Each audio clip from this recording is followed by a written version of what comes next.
عطا فرمائے۔ آج کی گفتگو کا عنوان جیسے کہ بہت سارے احباب کو علم ہے، تذکرہ اصحاب بدر کا اور حضرت سیدنا امام حسن مجتبی رضی اللہ تعالی عنہ کا مختصر سے وقت میں آپ کی خدمت عالیہ میں عرض کروں گا۔ اللہ تعالی حق سچ بیان کرنے کی توفیق عطا فرمائے۔ یہ بات ذہن نشین فرمائیں کہ جو چند لمحے ہم گزاریں گے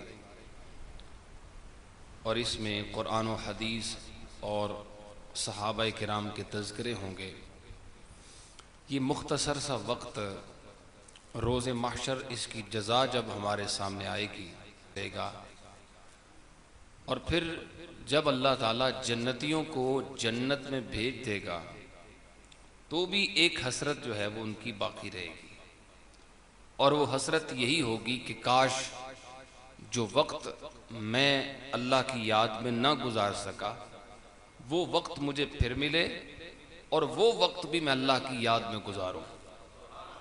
لیکن پھر وہ خواہش، وہ حسرت بندے کی پوری نہیں کی جائے گی، اور اس بات پہ اللہ کا شکر بھی ادا کرنا چاہیے کہ اللہ نے ہمیں اس گئے گزرے دور کے اندر اپنے محبوب کریم صلی اللہ تعالی علیہ وسلم کی محبت اور آپ کی ہر نسبت کی محبت عطا کی ہے۔ غزوہ بدر اسلام کا پہلا باقاعدہ عظیم معرکہ ہے، اور اللہ تعالیٰ کا وعدہ ہے اہل اسلام سے، اہل ایمان سے کہ وَأَنْتُمُ الْأَعْلَوْنَ إِن كُنْتُم مُؤْمِنِينَ، شرط یہ ہے کہ تم میرے نبی کے صحیح غلام بن کے رہو، بلندیاں تمہارا ہی مقدر رہیں گی۔ وَأَنْتُمُ الْأَعْلَوْنَ، تم ہی سر بلند رہو گے، تم ہی باعزت رہو گے جب تک تم مومن رہو گے۔ اور یوں ممکن نہیں ہے کہ نام اسلام کا ہو اور جنگ کافروں سے ہو پھر بھی اللہ تبارک و تعالی فتح عطا نہ کرے۔ اگر کبھی ایسا ہو جائے تو پھر اس کا مطلب یہ ہے کہ وہ جو جنگ کرنے والے تھے ان کا مقصد اسلام نہیں تھا۔ اگر کہیں شکست آپ کو نظر آئے نا تاریخ اسلام کے اندر، 1400 سالہ تاریخ کے اندر کسی جگہ پہ اگر مسلمانوں کی شکست نظر آئے آپ کو تو پھر یہ بات پکی ہے، اس کے اسباب اور علل کو دیکھیں، یقیناً وہاں مقصد اسلام نہیں ہوگا، لوگوں کا کوئی اپنا ذاتی مقصد ہوگا، اس وجہ سے شکست ہو گئی۔ جہاں مقصد اسلام ہو، اعلاء کلمت الحق ہو، نبی پاک کے دین کا جھنڈا بلند کرنا مقصود ہو، مٹھی بھر لوگ بھی ہوں اللہ پھر بھی عزتیں ہی عطا فرماتا ہے۔ بلکہ ایک جگہ پہ میں نے پڑھا، یہ تمہیداً کچھ باتیں عرض کر کے بات شروع کروں گا۔ حضرت سیدنا خالد ابن الولید رضی اللہ عنہ، سیف اللہ جن کو کہا جاتا ہے، ایک مقام پہ کافروں کی تعداد تھی 60,000، اور حضرت خالد ابن الولید رضی اللہ عنہ اس وقت کے سپہ سالار حضرت ابو عبیدہ ابن الجراح سے کہتے ہیں کہ اس 60,000 لشکر کو روکنا ہے، مجھے کچھ فوجی دے دیں اور میں جا کے انہیں روکتا ہوں۔ پوچھا گیا کہ کتنے چاہیے، تو نبی پاک کا یہ شعر کہتا ہے مجھے 30 بندے دے دو، 30 بندے، اور لڑنا کتنوں سے ہے؟ 60,000 سے، 30 بندے دے دو۔ حضرت ابو عبیدہ ابن الجراح کہتے ہیں نہیں، ہم مسلمانوں کی جانوں کو خطرے میں نہیں ڈالتے، ایسا کرو 30 کی بجائے تم 60 لے جاؤ۔ اگر بڑھایا بھی تو کیا بڑھایا، 30 بندے بڑھا دیے، کہا چھوڑو 30 نہ لے جاؤ، 60 لے جاؤ، وہاں 60,000 ہے۔ کوئی عقل والا بندہ یہاں لکھے گا تو صحیح نا، کیسی بات ہے 60,000 بندوں سے لڑوانا ہے، اور احسان کیا ہے کہ 30 بندے اور لے جاؤ۔ اچھا اب لے گئے۔ حضرت خالد ابن الولید نے ان لشکریوں کو، ان سپہ سالوں، ان سارے سپہ سالار، سارے حضور کے دین کے مجاہد، ان کو فرمایا کہ تم نے دائرہ بنا لینا ہے، اور کسی صورت میں بھی دائرہ نہ ٹوٹے، منہ اپنے باہر کر لو، دائرہ بنا لو، ایک دوسرے کے گھوڑے سے گھوڑا ملا لو، دائرہ نہیں ٹوٹنے دینا بس۔ اب چاروں طرف سے آ رہے تھے اور گاجروں کی طرح، مولیوں کی طرح کٹ کٹ کے گر رہے تھے۔ کچھ گھنٹوں کی لڑائی کے بعد 5,000 بندہ قتل ہوا، یہاں سے 5 شہید اس وقت ہوئے جب یہ 55,000 کا لشکر آگے تھا اور نبی کے 60 شیر ان کا پیچھا کر رہے تھے، 60 بندے پیچھے، عجیب منظر ہے کائنات کا، 60,000 کا لشکر انہوں نے توڑا، 5,000 کو مارا، اور جو باقی 55,000 بچا انہیں آگے لگایا، اور بھاگتے بھاگتے پھر جو 5 تھے یہ مزید جوش میں آگے بڑھ گئے تھے اور پھر جامع شہادت نوش کیا، ورنہ یہ نقصان بھی نہ ہوتا، 5 بندے شہید۔ اللہ اکبر۔ اللہ تعالیٰ جب بھی اسلام کا نام ہوتا ہے تو مسلمانوں کو فتح ضرور عطا کرتا ہے۔ تو غزوہ بدر میں بھی اللہ نے مسلمانوں کو وہ عظیم فتح عطا فرمائی کہ آج تک اس کی دھاگ کفر اور باطل کے سینے پہ موجود ہے۔ نبی پاک صلی اللہ علیہ وسلم نے اس جنگ سے پہلے جب خبر پہنچی کہ کفار تیاری کے ساتھ ابو جہل کی قیادت میں 1,000 کا لشکر لے کے مقام بدر تک آ رہے ہیں، نبی پاک صلی اللہ علیہ وسلم نے صحابہ کرام سے مشورہ کیا، حضور کی سنت پاک تھی۔ صحابہ کرام رضوان اللہ علیہم اجمعین نے اس میٹنگ کے اندر، اس مشاورتی پروگرام کے اندر جو اپنی محبتوں کا اظہار کیا وہ کمال ہے۔ نبی پاک علیہ السلام نے پوچھا، ہاں بھئی کیا چاہتے ہو؟ حضرت مقداد کھڑے ہوئے، یا رسول اللہ ہم وہ تو نہیں جو کہیں آپ جائیں اور آپ کا رب جا کے لڑے، حضور ہم وہ تو نہیں جہاں تک کہیں گے آپ کے غلام سر کے بل چل کے جائیں گے، جہاں تک کہیں گے ہم آپ کے ساتھ ہیں، حضور ہم وہ نہیں۔ حضرت سعد ابن معاذ رضی اللہ عنہ کھڑے ہوئے، یا رسول اللہ اگر آپ کہیں نا گھوڑوں سمیت سمندر میں چلے جاؤ تو غلام ایک بھی نہیں ہے جو پیچھے رہتا ہوا نظر آئے گا، حضور سارے چھلانگ لگائیں۔ ایک اور صحابی، حضور آپ حکم تو فرمائیں، اگر ہمیں دنیا کے آخری کونے تک جانا پڑا تو ہم آپ کے لیے جائیں گے، ہم پیچھے ہٹنے والوں میں نہیں ہے، اس لیے کہ ہم نے قسم کھائی ہے، نحن الذین بایعوا محمدا علی الجہاد ما بقینا ابدا، یا رسول اللہ ہم نے آپ پر، آپ کے دست مبارک پر اسی بات پہ بیعت کی ہے کہ جب تک جان میں جان رہے گی آقا تیرے قدموں پہ قربان رہے گی۔ حضور ہم پیچھے ہٹنے والوں میں سے نہیں۔ اس میں محبتوں کا اظہار، نبی پاک صلی اللہ علیہ وسلم انتہائی خوش ہوئے اور دعائیں عطا فرمائیں۔ پھر یہ میٹنگ مکمل ہوئی اور فیصلہ یہ ہوا ہم بھی بدر میں پہنچے، مسلمان بھی پہنچے، کافر بھی، اور 313 تو وہ تھے جن کو سب کو اعزاز ملا بدری ہونے کا، ورنہ جو بر موقع حاضر تھے وہ 305 تھے یا 308 تھے، سمجھ آئی بات؟ باقی وہ جو رستے میں زخمی ہوئے، کچھ وہ جن کو بدری ہونے کا اعزاز عطا کیا گیا نبی پاک علیہ السلام نے اپنی مرضی سے۔ وہ کریم ہے نا، کوئی نہ بھی جائے تو اسے بدری بنا دیتے ہیں، یہ حضور کا اپنا اختیار ہے نا، کہ حاضر نہیں ہے بدر میں پھر بھی آقا کہہ دیتے ہیں فلاں حاضر نہیں، پھر بھی کیا ہوا، میں محمد کہتا ہوں، وہ بدری بھی ہے، بدریوں والا اعزاز بھی ہے۔ تو یہ نبی پاک صلی اللہ علیہ وسلم کا اپنا اختیار تھا۔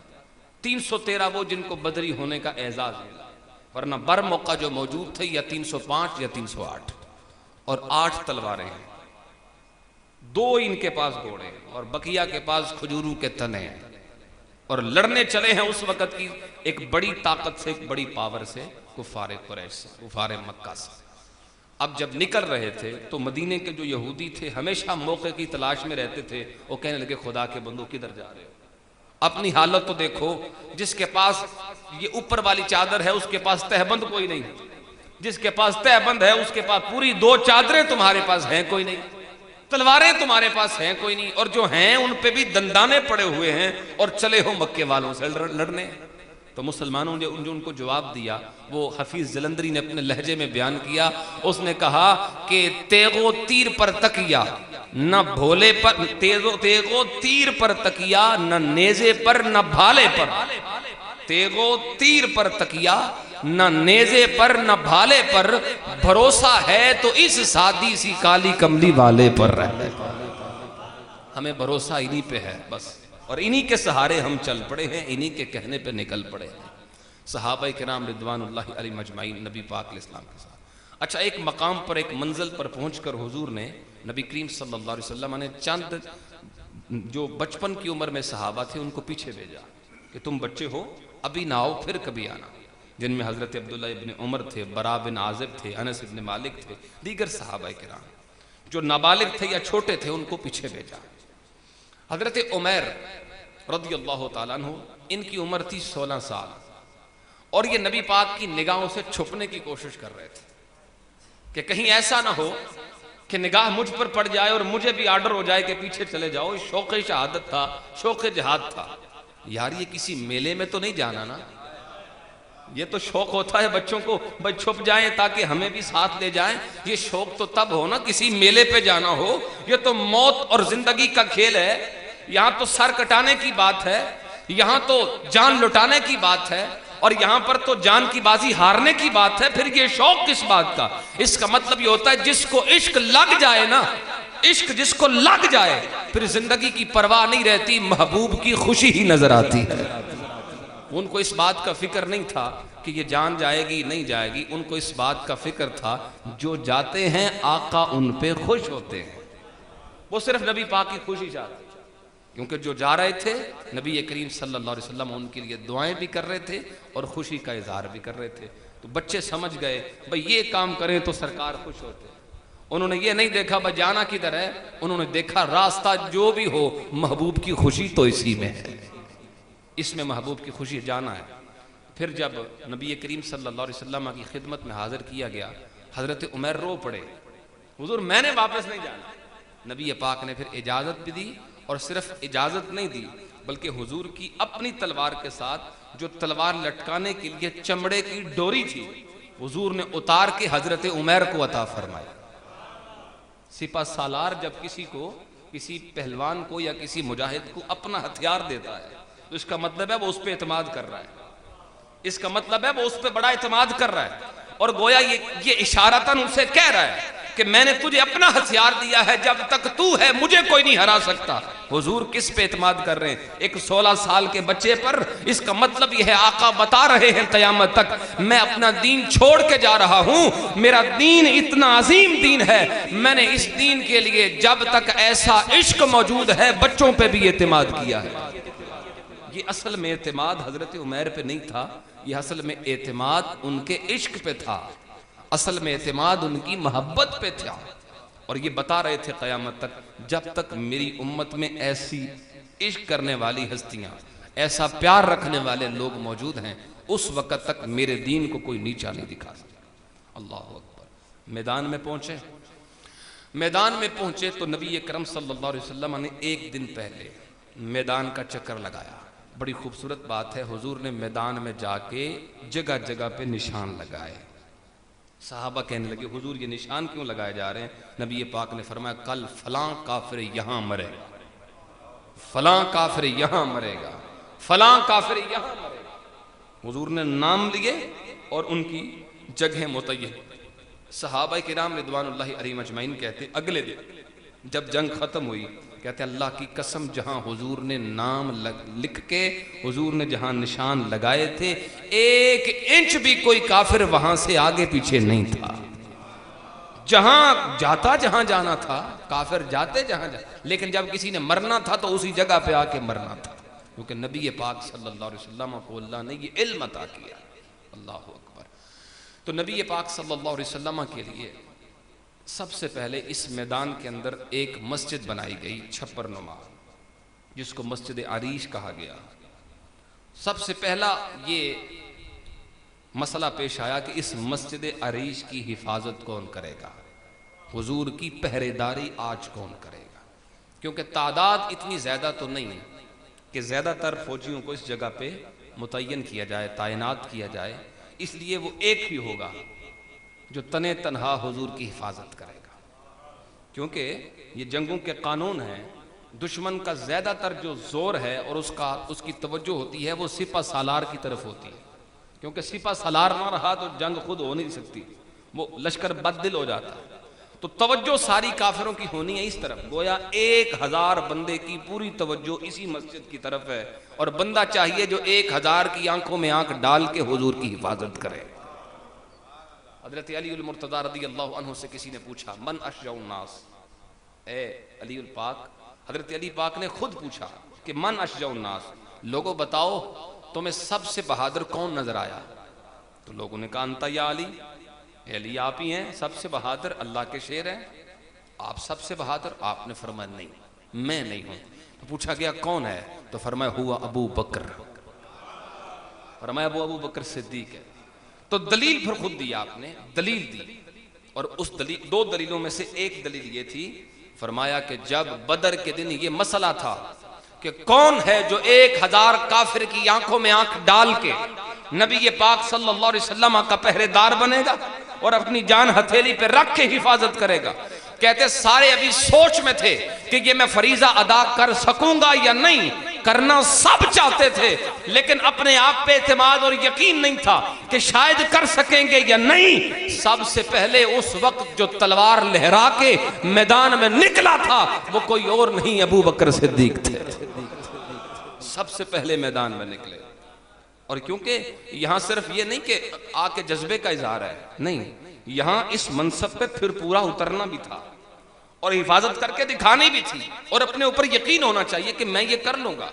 سارے یہ نہیں کہ سارے آنا نہیں چاہتے تھے، آنا سب چاہتے تھے. جان کی فکر کسے تھی؟ کسی کو فکر نہیں تھی جان کی. چاہتے ہی سوچ یہ رہے تھے کہ پتہ نہیں میں ذمہ داری نبھا سکوں گا یا نہیں، میری غلطی کی وجہ سے کہیں نقصان نہ ہو جائے، اس سوچ میں تھے. حضرت ابو بکر صدیق کو اللہ نے یہ حوصلہ عطا کیا ہے، فرمایا 1000 کیا ہزاروں آ جائیں ابو بکر کے ہوتے ہوئے کوئی آ نہیں سکتا. حضرت ابو بکر صدیق رضی اللہ عنہ نے اس ڈیوٹی کو انجام دیا. اب جنگ شروع ہوئی. مبارزت سب سے پہلا ہوتا ہے کہ مبارزت کا معنی انفرادی جنگ. کچھ لوگ نکلتے ہیں ادھر سے، کچھ ادھر سے، اور پھر اعلان کیا جاتا آؤ ہمارے مقابلے میں. ادھر سے 3 کافر آئے، ادھر سے اللہ کے 3 شیر نکلے. ادھر سے آئے عتبہ، شیبہ اور ولید، ادھر سے نکلے حضرت حمزہ، حضرت ابو عبیدہ اور حضرت علی. اور تینوں شیر اللہ کے فتح و نصرت کے ساتھ ہم کنار ہو کے واپس پلٹے. پھر جنگ شروع ہوئی. نبی پاک صلی اللہ علیہ وسلم اس مسجد کے اندر سرب سجود ہیں اور اللہ کے حضور دعا کر رہے ہیں. اور دعا کے الفاظ کیا تھے؟ بڑے خوبصورت علامہ ابن کثیر نے لکھے. اور وہ دعا اتنے ناز سے تھی کہ کائنات میں کسی نے اتنے لاڈ اور اتنے ناز سے اللہ سے دعا بھی نہیں کی. اور دعا کے الفاظ، یا اللہ وہ مدد نازل فرما جس کا تو نے وعدہ کیا ہے، اور اے اللہ اگر یہ مٹھی بر جماعت اگر یہ ہلاک ہو گئی تو پھر قیامت تک تیرا نام لیوا دنیا میں کوئی نہیں رہے گا. اس انداز سے دعا کائنات میں کسی نہیں کی. نبی پاک علیہ السلام دعائیں کر رہے ہیں، آنسو بہ رہے ہیں حضور کے. اور حضرت ابو بکر صدیق کہتے ہیں نبی پاک علیہ السلام کی چادر مبارک سر سے ڈھلک کے کندھوں سے نیچے تک پہنچ گئی اور حضور اللہ کی بارگاہ میں دعا میں مصروف ہیں. جنگ شروع ہو چکی ہے، ادھر کافر ہیں، دوڑ کے مقابلے ہو رہے ہیں. اچھا، اس جنگ کے اندر کچھ چیزیں ایسی ہیں جو بڑی عجیب ہیں. آپ امیہ ابن خلف کو جانتے ہیں؟ یہ وہ بدترین انسان تھا جو حضرت بلال کا پرانا مالک تھا، اور حضرت بلال حبشی رضی اللہ عنہ کو یہ ستایا کرتا تھا، ظلم کرتا تھا، تکلیفیں دیتا تھا. اب اس جنگ کے اندر یہ آنا نہیں چاہتا تھا. ابو جہل اس کو دھکے سے گھسیٹ کے لے آیا تھا کہ تو سردار ہے، اگر تو رہ گیا تو باقی تو ویسے ہی لیٹ جائیں گے، تجھے جانا ہوگا. تو دھکے سے اس کو گھسیٹ کے لے آیا، یا پھر دوسرے لفظوں میں کہہ لو کہ اس کو اس کی موت لے آئی تھی، مرنا تھا اس نے. اب حضرت عبد الرحمن ابن عوف جو بڑے مالدار تھے، کہیں پرانا زمانہ جاہلیت کا، ان کا امیہ کے ساتھ ایک تعلق تھا، اور اس تعلق میں امیہ ابن خلف نے ان سے کہا تھا کہ اگر کہیں میں پھنس گیا تو تو بچائے گا، اور تو پھنس گیا تو میں بچاؤں گا. ایسا ہوتا تھا اہل عرب کے ہاں کہ اگر تیرا قبیلہ، تیرے علاقے والے، تیرے کو یار بیلی مجھے پکڑ لیں تو تو بچائے گا، اور اگر میرا قبیلہ تجھے پکڑ لے گا تو میں بچاؤں گا. ایسا ہوتا تھا. اب جب پتہ چل گیا تو اب وہ ڈرتا تھا بڑا جنگ سے. امیہ ابن خلف نے کہا کہ عبد الرحمن ابن عوف سے آج آپ نہیں بچانا ہے، میرے اندر سانس کوئی نہیں لڑ سکوں ان شیروں سے، آپ نہیں بچانا. انہوں نے کہا ٹھیک ہے. اب جب صحابہ کرام کو پتہ چلا کہ یہ ہے وہ بندہ اور یہ بھی آیا ہوا ہے، حضرت بلال حبشی بھی شیر ہو گئے. وہ وقت گیا اب جب تو گلیوں میں گھسیٹتا تھا اور پتھر مارتا تھا، اب تو حضور کی غلامی میں حضور کے قریب آ چکا ہوں. اب بلال کسی دنیا دار کا غلام نہیں ہے، اللہ کے حبیب کا غلام ہے. حضرت بلال بھی تلاش ہی کر رہے تھے. ایسا ہوتا ہے نا، یہ فطرت تقاضا بھی ہے، بندہ کہتا ہے میرے سامنے تو آئے میں پوچھوں اس کو. اور جذبہ جیسا عمر پاک میں تھا ویسا ہی حضرت بلال میں بھی تھا. وہ غلام پہلے تھے لیکن جذبے میں کسی سے کم نہیں تھے. اب صحابہ کرام بھی ساتھ ہیں، انہوں نے امیہ بن خلف کو پکڑ لیا۔ حضرت عبد الرحمن ابن عوف آئے اور انہوں نے ان کو چھڑایا، درمیان سے صحابہ سے نکالا اور لے کے پہاڑ پہ چڑھ گئے، بچانے کے لیے، اپنے اسی وعدے کو پورا کرنے کے لیے جو پرانا زمانہ جاہلیت میں تھا۔ اور خیال یہ تھا کہ ابھی اس کو چھڑا لیتا ہوں، بعد میں گرفتار کر لیں گے، نبی پاک کی خدمت میں پیش کر دیں گے، پھر آقا جو فیصلہ کریں گے وہ منظور ہوگا۔ اب جب پہاڑ پہ چڑھے تو لوگ کہتے ہیں نا بھائی چھوڑیں گے نہیں، بے شک آ جائے کوئی بھی آج۔ وہ اپنا وعدہ پورا کر رہے تھے اور صحابہ وعدہ محبت پورا کر رہے تھے۔ اب حضرت عبد الرحمن ابن عوف امیہ بن خلف کو نیچے لٹا کے ان کے اوپر خود لیٹ گئے، ان کے اوپر لیٹ گئے کہ اس کو کوئی نقصان نہ پہنچائے، لیکن صحابہ کرام نے امیہ بن خلف کو نیچے سے نکالا اور نیچے سے نکال کے قتل کیا، اور ان قتل کرنے والوں میں سے ایک خود حضرت بلال بھی تھے۔ اللہ تعالیٰ، یہ دنیا مکافات عمل ہے، یہاں جو کرتا ہے اسے یہیں پہ اللہ تعالیٰ کبھی کبھی سزا و جزا کا حساب بھی برابر کر کے بھیجتا ہے۔ ایک یہ، اور دوسرا ابو جہل۔ اس کا جو اختتام ہے یہ بھی بڑا عجیب ہوا۔ معاذ اور معوذ، یہ انصار صحابہ کرام میں دو لڑکے تھے، انہوں نے کسی صحابی سے پوچھا کہ ابو جہل کون سا ہے اور کہاں ہے؟ وہ کہنے لگے بس تجھے کیا کام ابو جہل سے، وہ سردار ہے اور تم بچے ہو۔ تو کہنے لگے نہیں، ہم نے سنا ہے وہ حضور کو بڑا ستایا کرتا تھا، ہم نے سنا ہے کہ وہ امام الانبیاء کو بڑی تکلیفیں دیتا تھا، قسم کھائی ہے مر جائیں گے یا ماریں گے ناری کو، سنا ہے گالیاں دیتا ہے وہ محبوب باری کو، نہیں چھوڑیں گے، ہمیں دکھاؤ وہ ہے کہاں۔ اس صحابی نے اشارہ کر کے بتایا کہ وہ ابو جہل ہے۔ تو یہ دوڑ پڑے اور جا کے حملہ کر دیا اور ابو جہل کو زخمی کیا، لیکن مار نہ سکے، جان سے ختم نہ کر سکے، قتل نہ کر سکے۔ اتنے میں حضرت عبداللہ ابن مسعود صحابی رسول یہ بھی آ گئے، ابو جہل گرا ہوا ہے، یہ اس کے سینے پہ چڑھ گئے اور گردن پہ تلوار رکھی، کاٹنے لگے تو وہ بول رہا تھا، بڑبڑا رہا تھا اور کہہ رہا تھا کہ مجھے پتہ نہیں تھا کہ میری موت مدینے کے کسانوں کے ہاتھوں آئے گی، یعنی مر گیا لیکن ابھی بھی اس کی اکڑ نہیں گئی۔ اور پھر اس نے عبداللہ ابن مسعود صحابی کو کہا کہ میری گردن ذرا لمبی کر کے کاٹنا، لمبی گردن کر کے کاٹنا تاکہ گردنوں میں میری گردن بڑی لگے اور پتہ چلے یہ سردار کی گردن ہے۔ مطلب یہ ہے کہ آخری وقت میں بھی اسے ہوش نہیں آیا، آپ نے گردن کاٹی اور جا کے نبی پاک کی خدمت میں قدموں میں پیش کر دی۔ نبی پاک صلی اللہ علیہ وسلم نے فرمایا فرعون ھذہ الامہ، یہ ابو جہل اس امت کا فرعون ہے۔ اللہ تعالیٰ نے اسلام کو فتح عطا کی اور پھر حضرت جبریل امین فرشتوں کی جماعتیں لے کر جب نازل ہوئے تو حضرت ابو بکر صدیق حضور کو مبارک دے رہے تھے، یا رسول اللہ مبارک ہو، جس مدد کا اللہ نے وعدہ کیا تھا وہ مدد نازل ہو چکی ہے، فضائے بدر پیدا کر، فرشتے تیری نصرت کو اتر سکتے ہیں گردوں سے قطار اندر قطار، اب بھی علامہ اقبال کہتا ہے اب بھی فرشتے آ سکتے ہیں، تو فضائے بدر تو پیدا کر، تو نکل تو صحیح، 1.25 ارب سے زیادہ مسلمان ہوں اور کشمیر کی بچیاں پھر بھی لٹتی رہیں، فلسطین کے مسلمان پھر بھی روزانہ کی بنیاد پہ ذبح ہوتے رہیں، اس کا مطلب ہے کہ وہ جذبہ بدر کوئی نہیں، وہ اگر ہوتا تو پھر کس کی جرت تھی وہ عافیہ صدیقی پہ ہاتھ اٹھاتا، کس کی جرت تھی وہ کشمیر کی کسی بیٹی کے پلو کی طرف بھی بری آنکھ سے دیکھتا، کس کی جرت تھی وہ فلسطین کے مسلمانوں کو شہید کرنے کی کوشش بھی کرتا۔ یہ سارا کچھ اس لیے ہے کہ مسلمانوں نے جہاد چھوڑا، اور ایک حدیث کا مفہوم ہے جب مسلمان جہاد چھوڑیں گے، جذبہ جہاد چھوڑیں گے تو دو، ایک یہ کفار کا ان پہ تسلط، وہ تو عام سی بات ہے، اور دوسرا یہ آپسی جنگوں میں مشغول ہو جائیں گے، خانہ جنگی ان پہ مبتلا کر دی جائے گی۔ کیوں؟ اس لیے کہ انہوں نے جہاد چھوڑا۔ مسلمان آج جہاد چھوڑ چکے ہیں، بلکہ جہاد چھوڑنا تو بڑی بات ہے، جہاد کے نام کو بھی یہ توہین سمجھتے ہیں اپنے لیے، اور اس طرح وہ کہتے ہیں نا جھوٹ اتنی بار بولو کہ سچ لگے۔ میڈیا نے جہاد کو اتنی بار دہشت گردی کہا کہ ہمارے مسلمان بھی اب سمجھنے لگ گئے ہیں شاید جہاد کسی دہشت گردی ہی کا نام ہے، اور جو مولوی صاحب یا کوئی علامہ صاحب یا کوئی جو تنظیم اگر جہاد کا نام لے تو یقینی بات ہے کوئی دہشت گرد ہے، کوئی 2 نمبر ہے، ٹھیک ہے، کیونکہ اتنی بار انہوں نے میڈیا پہ اس جہاد کو کہا نا دہشت گردی کہ ہم بھی مان گئے، لیکن نہیں میرے بھائی، یہ جہاد جو ہے یہ امن ہے، جہاد امن ہے، آپ کہیں گے بھئی کیسی بات ہے، جہاد میں تو جنگ ہے، امن کدھر سے آ گیا؟ جہاد میں امن ہے، اسی طرح جس طرح قصاص میں حیات ہے۔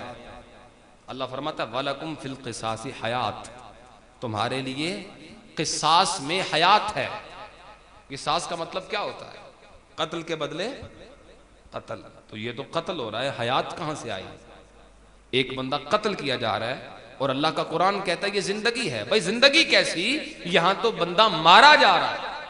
علماء فرماتے ہیں زندگی اس طرح ہے، ایک قاتل کو مارو گے، کئی قاتل توبہ بھی کر جائیں گے اور آئندہ کئیوں کی جان بھی بچ جائے گی۔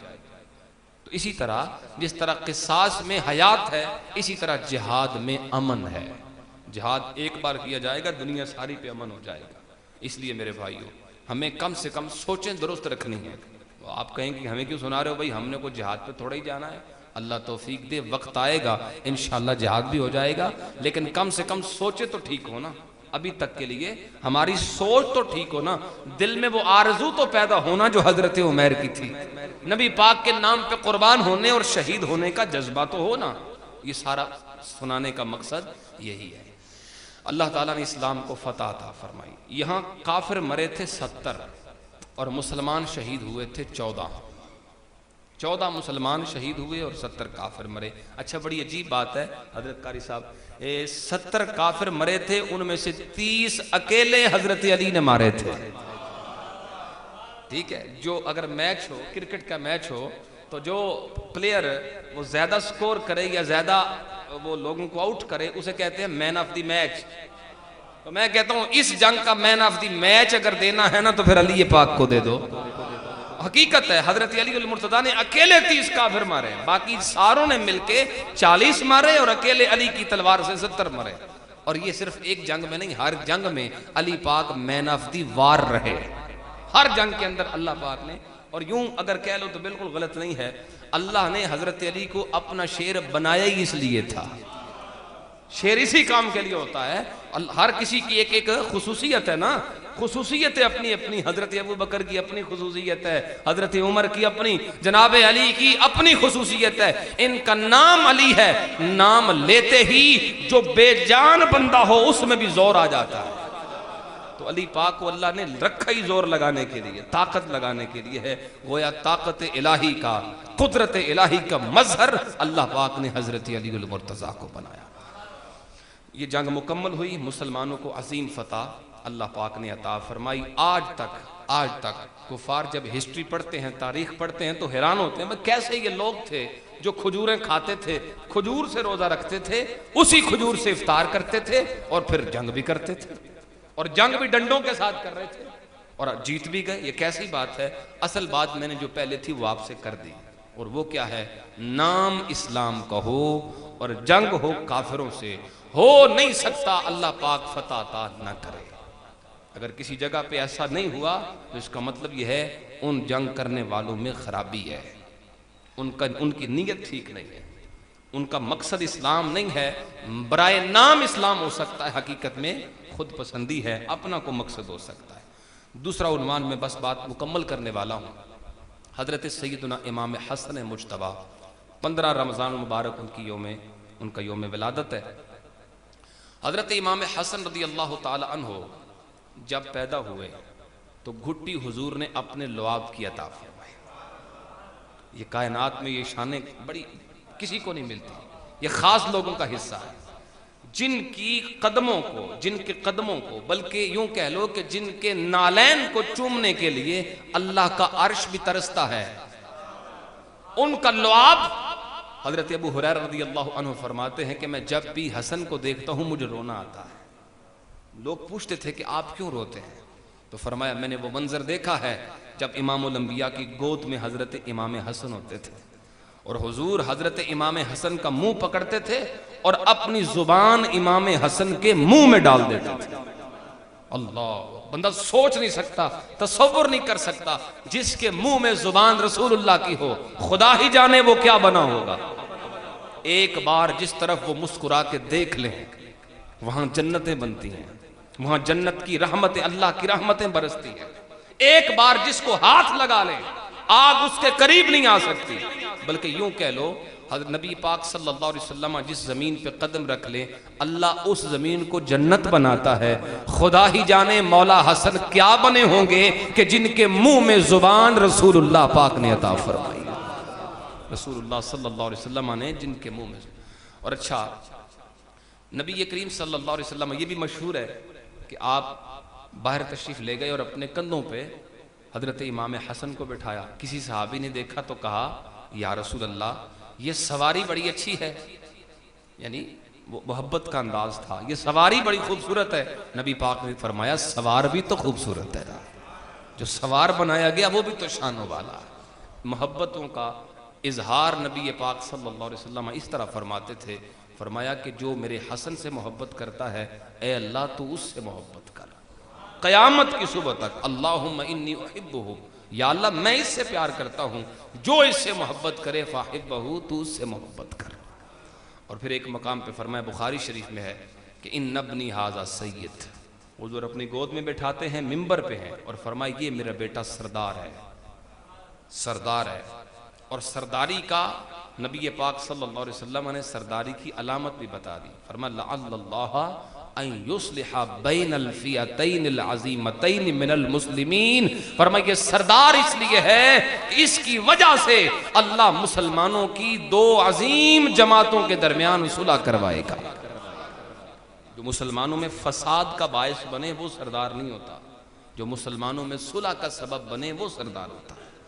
سردار وہ نہیں ہوتا جو تاج پہ ہو تو تخت پہ ہو, تاج اس کے سر پہ ہو تو پھر وہ سردار ہے. نہیں, جو سردار اصلی ہوتا ہے نا اسے تاج و تخت کی ضرورت کوئی نہیں ہوتی. حضور نے فرمایا میرا یہ بیٹا سردار ہے. اچھا ہمیشہ سردار ہے؟ جی ہمیشہ سردار ہے. اور صلح کروائے گا مسلمانوں کی عظیم جماعتوں کے درمیان. اس کا ایک مطلب تو یہ ہوا نا صلح جن کے ساتھ کی تھی وہ بھی مسلمان تھے اور جن کی کروائی تھی وہ بھی مسلمان تھے. فئتین العظیمتین من المسلمین, دو گروہ تھے, ایک تھا حضرت امیر معاویہ کا, ایک تھا حضرت امام حسن مجتبیٰ کا. دونوں گروہوں میں صلح کروائی تھی مولا حسن نے. نبی پاک کی حدیث بتا رہی ہے ادھر والے بھی مومن تھے ادھر والے بھی مومن تھے. یہ عقیدہ اہل سنت بھی واضح کر دیا. فرمایا ایسی بات نہیں ہے کہ تم کسی کو باغی تاغی کہتے رہو, تم کسی کو کافر مرتد کہتے رہو والعیاذ باللہ. فرمایا ادھر والے بھی مومن تھے ادھر والے بھی. جنگ ہو گئی تھی, لڑائی ہو گئی تھی, میرے حسن نے ان کے درمیان صلح کرنی ہے, ان کو قریب کرنا ہے. اور قریب کیسے کیا؟ حضرت امیر معاویہ کے سپرد خلافت کا تخت کر کے.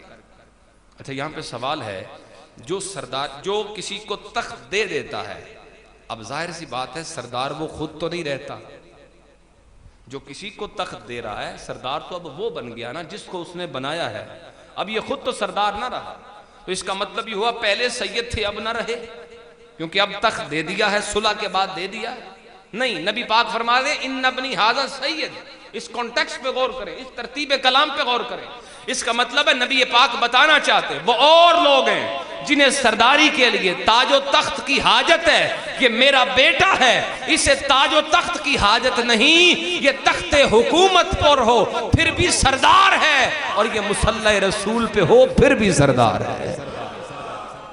اسے ضرورت نہیں ہے کہ ان کو حکومت کے لیے یا ان کو سرداری کے لیے کسی تخت کی ضرورت ہے. یہ میری اولاد ہے. اور اتنے لجپال تھے, اتنے کریم تھے کہ ایک مرتبہ دیکھا ایک غلام ہے حبشی, اور وہ روٹی کھا رہا ہے اور اپنی روٹی کا ایک ٹکڑا توڑتا ہے اور ساتھ بیٹھے ہوئے کتے کو کھلاتا ہے, پھر ایک ٹکڑا توڑتا ہے خود کھاتا ہے. حضرت حسن نے دیکھا, خوش ہوئے. فرمایا یہ کیوں کر رہے ہو؟ وہ کہنے لگا جی میں بھی غلام ہوں اور یہ بھی کسی کا خادم ہے, تو مجھے شرم آتی ہے کہ خود کھاؤں اور اسے نہ کھلاؤں, میں اس لیے جو خود کھا رہا ہوں اسے بھی کھلا رہا ہوں. آپ نے فرمایا رک جاؤ. حضرت امام حسن اس کے مالک کے پاس گئے, جس باغ کی وہ نگرانی کرتا تھا, وہاں جو غلام تھا اس کے مالک کے پاس گئے. فرمایا غلام بیچو. اس نے کہا اتنی قیمت, دے دی. فرمایا اب باغ بھی بیچو. اس نے کہا اتنی قیمت, وہ بھی ادا کی. واپس آ کے کہا تجھے آزاد بھی کرتا ہوں, تحفے میں باغ بھی دیتا ہوں. اتنے لجپال تھے حضرت امام حسن. اچھا وہ غلام بھی بڑا خوبصورت, اس کی بھی عقل پہ قربان. وہ کہتا اچھا حضور آپ نے آزادی تو کر دی, میں بھی تو سیدوں کا نوکر ہوں نا, میں اس باغ کو تحفے کے طور پہ آپ کی خدمت میں پھر پیش کر دیتا ہوں. وہ بھی پیار کرنے والا. اور ایک بندہ بارگاہ میں حاضر ہوا, بس بات مکمل کرتے ہیں. اس نے آ کے حضرت علی کے بارے میں کوئی غلط بات کی, حضرت علی المرتضیٰ کے بارے میں. جب باپ کے بارے میں, دادا جان کے بارے میں باتیں غلط سنی تو حضرت امام حسن رضی اللہ تعالیٰ عنہ فرمانے لگے یہ لگتا ہے بھوکا ہے. فرمایا حکم دو اسے کھانا کھلایا جائے, اسے روٹی دو. فرمایا کپڑے نہیں تو ہم دیتے ہیں, کھانا نہیں تو ہم دیتے ہیں.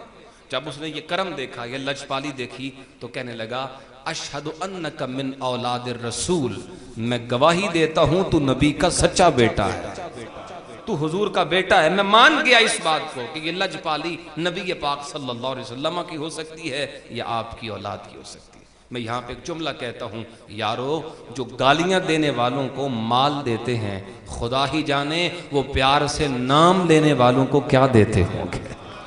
آؤ در زہرا پر تھامے ہوئے پھیلائے ہوئے دامن, آؤ در زہرا پہ پھیلائے ہوئے دامن, ہے نسل کریموں کی لجپال گھرانہ ہے. اللہ تبارک و تعالی ہماری اس حاضری کو اپنی بارگاہ اقدس میں قبول فرمائے.